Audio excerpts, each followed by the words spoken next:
What's going on, everybody? Cullen Gandy here, and welcome to my channel where I talk about personal finance, mortgage finance, and just basically anything to get you where you want to be when it comes to money. You know I like me some money. Today, I want to talk about a subject that a lot of people bring up to me in private messages and things, which is, in the mortgage game, what is the best way to consolidate a lot of my other debts? Like sometimes some people have student loan debts and some people have credit card debt.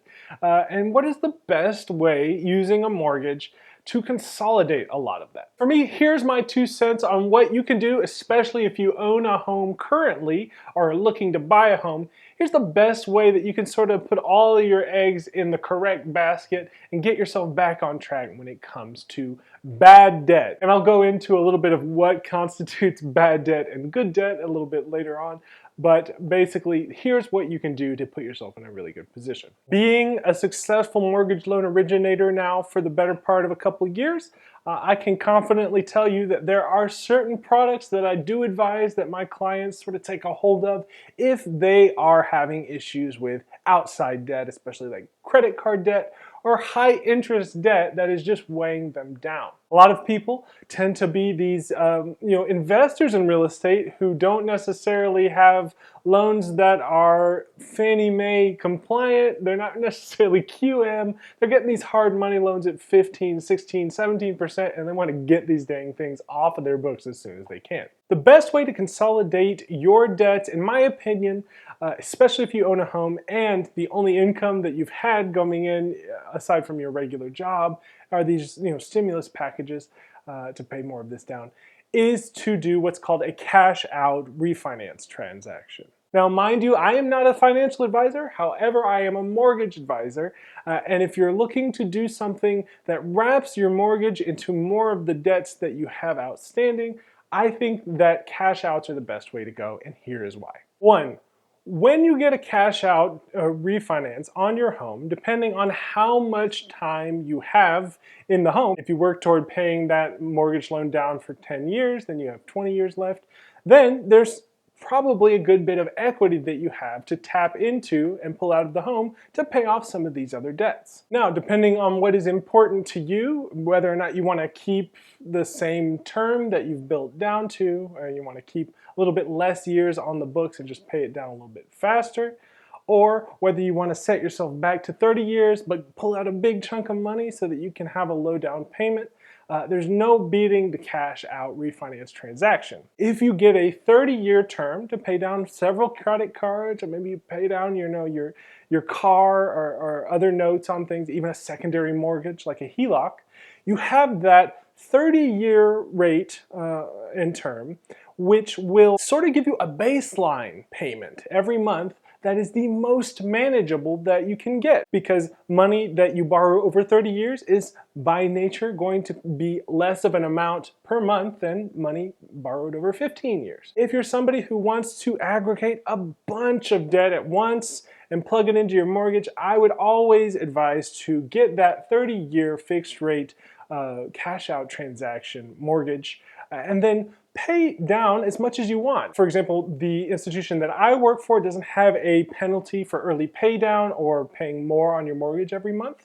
And a lot of other lenders are the same. So look out for that clause in your mortgage application. But the good thing about this 30-year term on a cash out refinance, especially when you're aggregating a bunch more debt into your mortgage, is you have that really, really low, really manageable monthly rate of, let's say if it's 200,000, maybe you're only paying 800 instead of, double that on a 15-year. You have that really low monthly payment obligation to fall back on if you're having a little bit of a tougher time in the economy. Let's just say, the economy goes up, the economy goes down, and you don't want your obligations to outweigh what your future self can provide for, right? The good news for a cash out refinance transaction is because these mortgage products are so ubiquitous, that is to say, they're all over the market, you can find really cheap options to refinance your home and pull cash out for relatively little amount of money. In fact, for a lending institution such as mine at InterFirst, in many states and many counties, you can get it for a couple $1,000s out of pocket, right? So if you have a couple of those stimulus checks that you've been hoarding for a rainy day to try and get all of your, let's say you have $30,000 in debt that you're trying to aggregate. Well, you can do that for maybe $1,500 to $2,000. Or if you live in Texas, Texas makes cash out refinance transactions a little bit harder because they require an appraisal. But for $500 to $700 more these days, you can get that, and you can rest assured that you are going to be locked into a much lower interest rate paying down on your debts than you would have otherwise. So what are the setbacks for a cash out refinance transaction? Well, some of the setbacks from a cash out refinance transaction, especially when your goal is to consolidate debt, is that you're essentially moving back the clock on all of the equity that you've built in the biggest asset that you will have had in your entire lifetime. You're putting more of the amount of house that you own back in the hands of the bank or the lending institution than you did prior to that.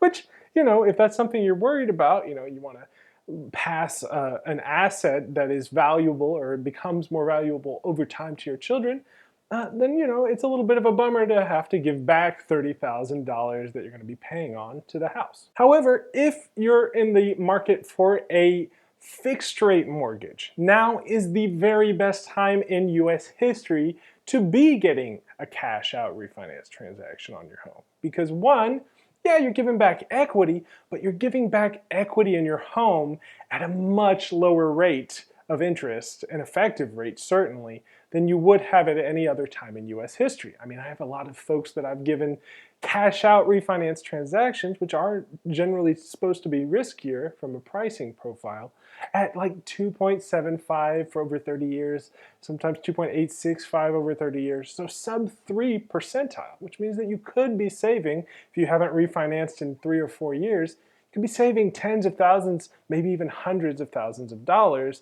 to pull out the same amount of equity that you would have, a decade ago, and maybe had to pay, tens of thousands more dollars on.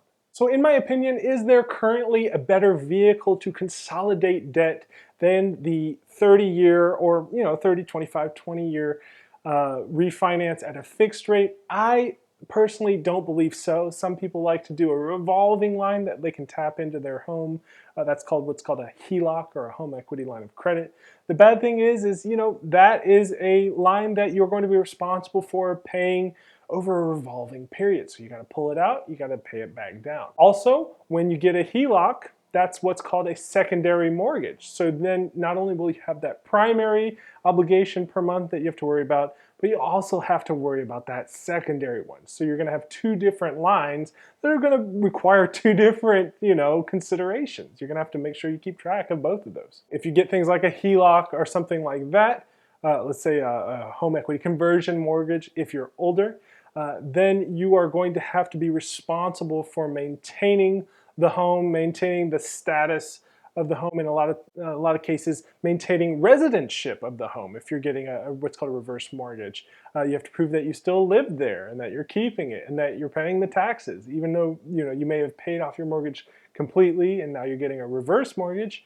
You still need to make sure that you're keeping the place up, that you're living there, and that you're paying all of your taxes and everything, which can be a headache if you were used to just sort of paying your taxes and sitting back and relaxing. Because if you don't take care of those things and you do get like a reverse mortgage or you do get a HELOC and you don't meet your payback periods, then you can be technically in forfeit and they can foreclose on your home. Whereas that first mortgage on your home, you're never going to forget to pay that. And as long as it's a manageable payment every month, it's not going to be that difficult to meet that obligation, or not as difficult as trying to consolidate credit card debt or something like that from a third party and have to pay, in the tens of percentile.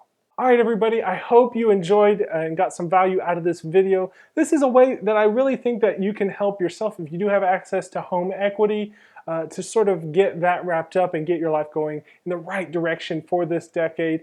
And it's a great use of just a leverage for a little bit of amount of money. So like even $1,000, $2,000, $3,000, you can get this stuff done and get your life moving in the right direction. I hope you got that value, and if so, please go ahead and leave a like.